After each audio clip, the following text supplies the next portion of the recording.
Welcome back to Maheshwari पाठशाला। अब हम सीखेंगे इस वीडियो के अंदर profit and loss appropriation account banana. Profit and loss appropriation account को, ठीक है, बहुत ध्यान से समझेंगे। देखिए प्रॉफिट एंड लॉस, देखो बनाते बनाते मैं कुछ चीजें आपको इसके साथ बताता जाता हूं जो बेटर रहेंगी आपको profit and loss appropriation account समझने में।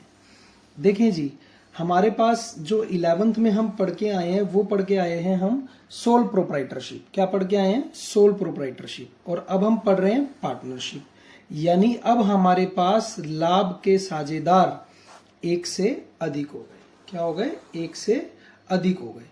तो जब हमारे पास लाभ के साझेदार एक से अधिक हो जाएंगे यानी साझेदारी पढ़ेंगे, तो हमें कौन सा अकाउंट बनाना पड़ेगा? Profit and loss appropriation account. देखें, आपको याद होगा हमने निकाला था नेट प्रॉफिट।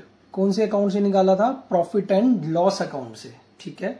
यानी इसमें उन एंट्रीज को हमने फीड करना है जो पार्टनर को दी जाती हैं, जैसे कि उनको सैलरी दी जाती है, उनको कमीशन दिया जाता है, इंटरेस्ट ऑन कैपिटल दिया जाता है, उनसे इंटरेस्ट ऑन ड्रॉइंग्स चार्ज किया जाता है। ये सारी कंटेंट्स वो कहाँ जाएंगे? Profit and loss appropriation account में, ठीक है जी। समझ पा रहे हैं बात को? बहुत इजी है, कुछ नहीं है, इतना कोई हार्ड एंड फास्ट रूल नहीं है। अब सबसे पहले हमें क्या करना है? आपको याद होगा हमने पढ़ा था नेट प्रॉफिट, और जो नेट प्रॉफिट आया था वो आया था प्रॉफिट एंड लॉस अकाउंट के डेबिट से। कहां से आया था? प्रॉफिट एंड लॉस अकाउंट के डेबिट में। कहां पर आया था? प्रॉफिट एंड लॉस अकाउंट के डेबिट में। तो आपको पता होगा जो चीज यहां पर डेबिट में थी वहां पर, और यहां अगर क्या हो जाएगी? क्रेडिट में। तो क्या लिखेंगे? By profit and loss account, ठीक है। क्या लिख देंगे? इसको लिख देंगे net profit transferred from profit and loss account. ये क्या लिखेंगे? Net profit transferred from profit and loss account, ठीक है।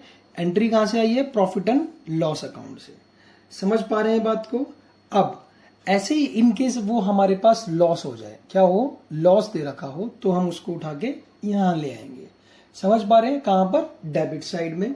फिर हम क्या लिखेंगे यहां पे? To interest on capital. क्या लिखेंगे? To interest on capital. समझ पा रहे हैं? फिर क्या लिखेंगे? To partners salary.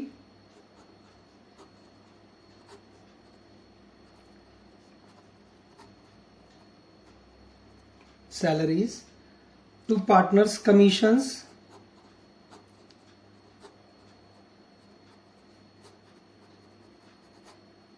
ठीक है। फिर अगर फर्म ने कोई रिजर्व बनाए हैं, क्या बनाए हैं? रिजर्व बनाए हैं पार्टनर्स ने, तो यहां क्या लिखेंगे? टू रिजर्व, ठीक है जी। अब इन केस अगर उनसे कोई क्या चार्ज किया गया है? Interest on drawings. देखिए ये 4-5 कंटेंट्स ही तो हैं जिन्हें हम पढ़ते आ रहे हैं इतनी देर से। Interest on capital, salaries, commission, interest on drawing, और क्या है इसमें? और कोई एंट्री नहीं एक्स्ट्रा है, ठीक है। फिर हम क्या करते हैं? इनका टोटल करते हैं। क्या करते हैं? टोटल करते हैं। अगर हमारी क्रेडिट साइड ज्यादा आती है तो हमारा पास आता है प्रॉफिट। क्या आता है? प्रॉफिट। और वो प्रॉफिट कहां मिलेगा? पार्टनर्स के रेशोज में ट्रांसफर हो जाएगा, ठीक है। तो हम इनका टोटल कर लेते हैं,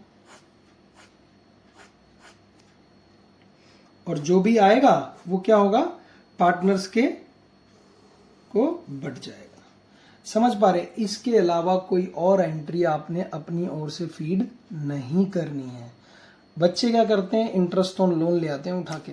इस समझदारी से काम करते हैं, इंटरेस्ट ऑन लोन ले आते हैं उठा के। देखिए जी, इंटरेस्ट ऑन लोन का जो पार्ट है, ठीक है, वो कहां का पार्ट है? प्रॉफिट एंड लॉस अकाउंट का। इन केस अगर दे भी रखा है, मान लीजिए हमें बता दिया कि जो प्रॉफिट है वो 15,000 का हुआ है, ठीक है, और 3,000 रुपए का जो इंटरेस्ट ऑन लोन है वो अभी लेस नहीं हुआ है, ऐसा बता रखा है क्वेश्चन। तो हम यहां पर 15,000 माइनस 3,000 इक्वल टू यहां करके लिख देंगे 12,000। लेकिन उसकी एंट्री नहीं लिखेंगे कि यहां पर बच्चे लिख देते हैं बाय इंटरेस्ट ऑन लोन, नहीं, सिर्फ यहां पर माइनस करना है, क्योंकि बाय एरर हम उसको पहले ऑलरेडी नेट प्रॉफिट यानी प्रॉफिट एंड लॉस अकाउंट में माइनस करके नहीं आए। अब जब हमने उसको माइनस कर दिया तो हमारे पास नेट प्रॉफिट आ गया, जो हमने फाइंड आउट करना था। समझ पा रहे हैं बात को? बहुत ध्यान से आंखें खोल के पढ़िए, बहुत इजी है, ज्यादा कुछ टफ नहीं है। आप अपनी तरफ से मत बनाइए, जो है बुक में और जो मैं पढ़ा रहा हूं उसको ध्यान से समझिए बस। चलिए, थैंक यू सो मच।